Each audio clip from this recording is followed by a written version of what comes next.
Hello creatives, and welcome back to Kathy's Creative Space. This is the third in a series of videos I have created this week using a bundle from the latest Occasions catalogue by Stampin Up for 2019.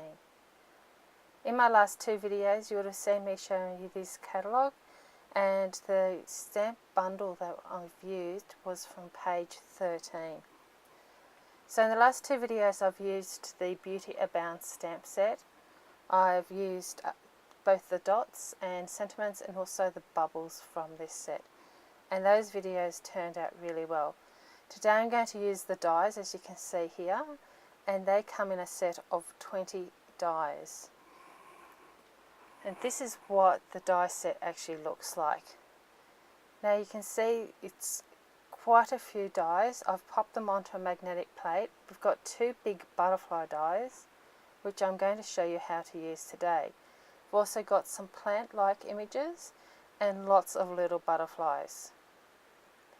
Now these two butterflies down the bottom right corner here, they actually match to the two small butterflies in the stamp set, which I think is really clever. It makes it so much easier to use a die than having to fussy cut. So these are the two dies I'm going to use today. They're the largest images I've seen so far. So just pop this out of. I have a new technique today, and I'm going to use a product called Brushos. I'm using a glossy cardstock, which is glossy on one side and matte on the other. And these are the Brushos. They come in a set of 5 and they are available in the annual catalogue. So as I said, my cardstock is glossy white. So you've got a really smooth surface on one side, and on the other side it's got a matte texture, and this is perfect for working with water and using these fantastic pigment dye inks. So the first thing I want to do is I'm just spritzing the paper with some water in my mini mister, and I'm going to just start with the first colour. I will only show you the first colour, and then I'm just going to do a speeded up version of all the others, just so you can get the idea. I don't think it's something you need me to tell you how to do over and over again. So I'm just opening up the Brusho with the pin that I've got in it. The pin stops it from all pouring out at once, and also stops any moisture getting into the container when it's not being used. As these are water soluble, you don't want that to happen. So you can see there that it's starting to react to the water, and I'm just going to use the other colours now and speed up a little bit so you can see how it all comes together. So as I said before, they are a dry ink which are activated by water, so you can see the activation starting to happen. They can muddy up a bit and you can mix the colours. I've used the red and the blue previously to make a purple ink using our texture paste actually. It worked beautifully. You can also use it as a watercolour by using a tray for some water and a brush. So that's all the colours applied now, and I'm just going to spritz it over once again with more water, and you'll see the colours really starting to activate. So can you see how bright and luscious these colours are? And as I said before, you really don't need very much of the pigment ink. It just a little bit goes a long way. You'd almost use it as a salt shaker, but probably less than you would use on your dinner. So as you can see, it has come along quite well. It didn't have quite enough water, so I just grabbed another spray bottle and gave it a little bit more. Now of course you can't use this straight away, so what I'm going to do is pop it aside. Actually I'm decided I'd dry it off first. I'm removing some of that excess water so it dries a lot faster, and so it doesn't puddle like a muddy mess. And I will show you this at the end, that once it's dried, but I have made one previously as well. So just dab it dry and pop it aside, and then I need to clean up my workspace. Just a moment. Okay, so for this next part we're going to be using the Big Shot. Now I've had this for years and years. Stampin' Up do sell them, and there will be a link in my blog for you to purchase one if you wish to. So I'm using the magnetic platform today, and it is fantastic for using with the dies. This is purchased separately, but it's well worth the investment. And I'm popping the bottom plate in here, and now this is the watercolour I did previously and it had already dried, and I'm using the first of the dies on this. So once it's in, you'll feel the magnetic sheet pull that die down onto the paper. Got it all lined up, and now I'm going to pop the top plate on. So this is what we call a sandwich. It's not difficult to do, and I'm just going to roll it through one way. You'll feel a little bit of resistance, but keep rolling and roll it back the other way. It isn't difficult, and it doesn't take long at all. This tool is one that you will find fantastic to have in your tool collection, because you will use it over and over again. Okay, now I've got a quarter sheet of black, and I'm using that for the top part of the butterflies. So this is the other die, and it's a thinner frame. I've used the same sandwich again, and once again just rolling it backwards and forwards. So do consider getting this tool for yourself. I believe that you will find much enjoyment in it, and there are so many stamp sets that come in bundles with the dies, and I think you will get a lot more use out of those stamp sets, as you will have save time on fussy cutting, which I know a lot of card makers really hate. Okay, this nifty little tool is called the Big Shot die brush. It's also available in the annual catalogue, and it comes with the brush and 2 foam pads. So what we use it for is to remove paper from our dies. Some of the dies are quite intricate and others release very easily, but it just saves you that little bit of extra time having to pick everything out. And as you can see, it can be used to clean the dies as well. And then I'm just slowly going to pull the new butterfly frame out from the piece of cardstock that I used to create this. So you can see the large pieces are coming out very easily. It can be a little bit fiddly, as this one has more pieces in it, but really in the long run, can you imagine trying to cut these out with a knife? So I'm just going through, picking all the big pieces out and carefully removing it from the outside, and then I'll work more on the inside pieces. So I can just pop that out of the way and give that a clean off.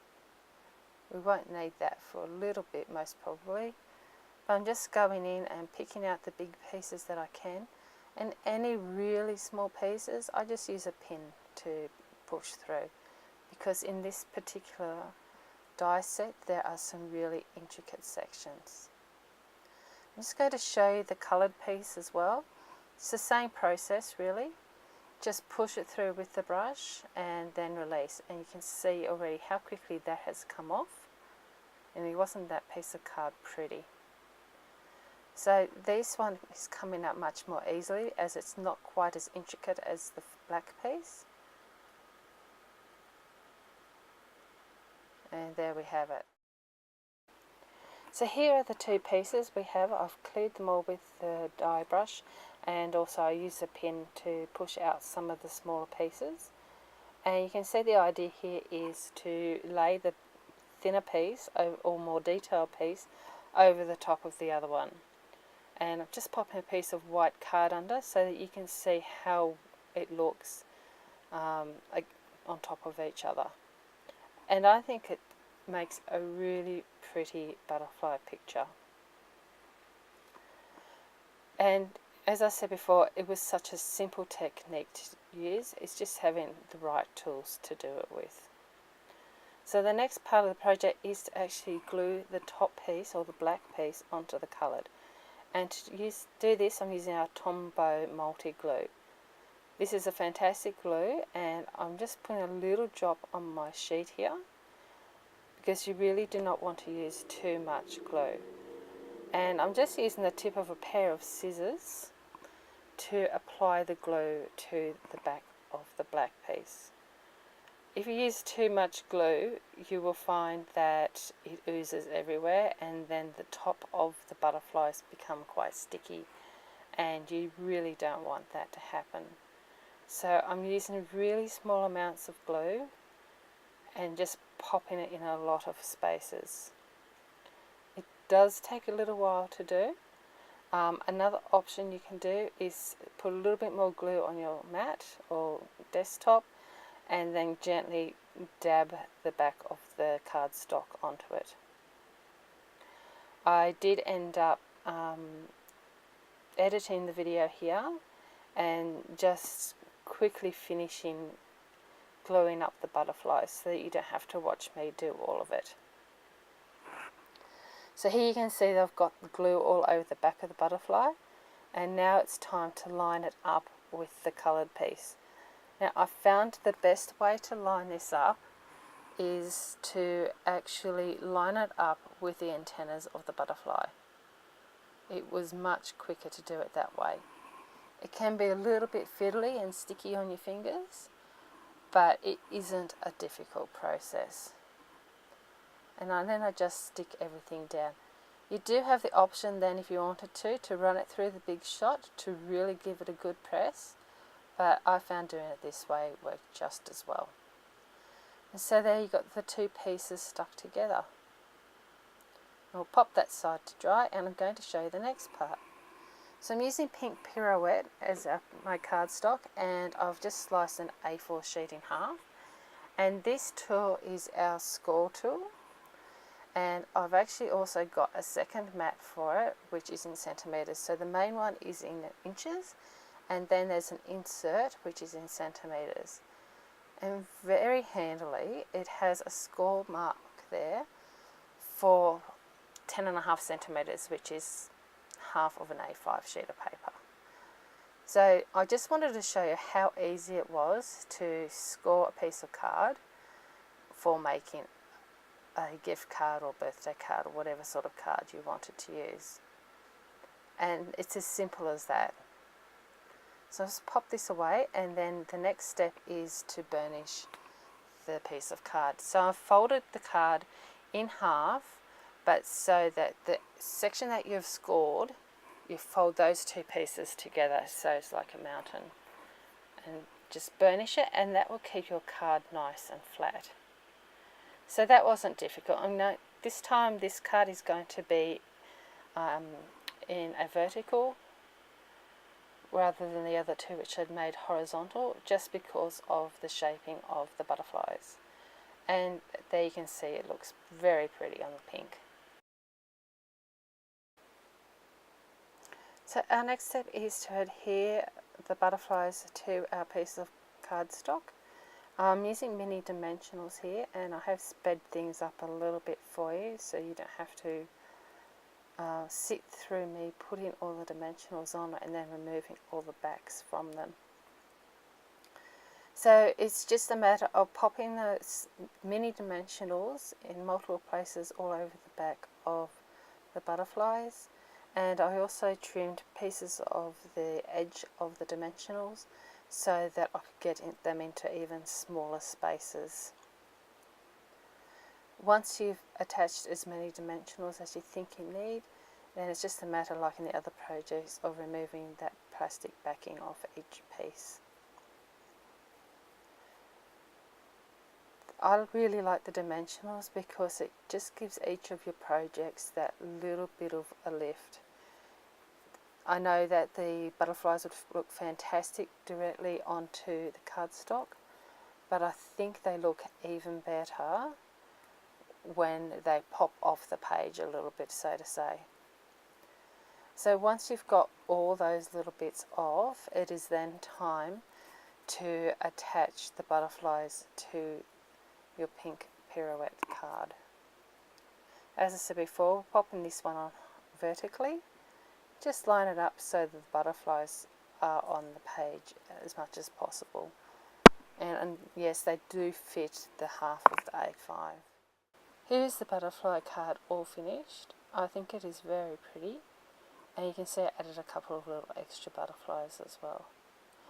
And here's that piece of glossy that I created earlier. It's dried now. And you can see how vibrant the colours are. And you can see the glossiness of the cardstock underneath. And I'll put this aside for another project another day. Probably more butterflies as I love them. See you soon, creatives.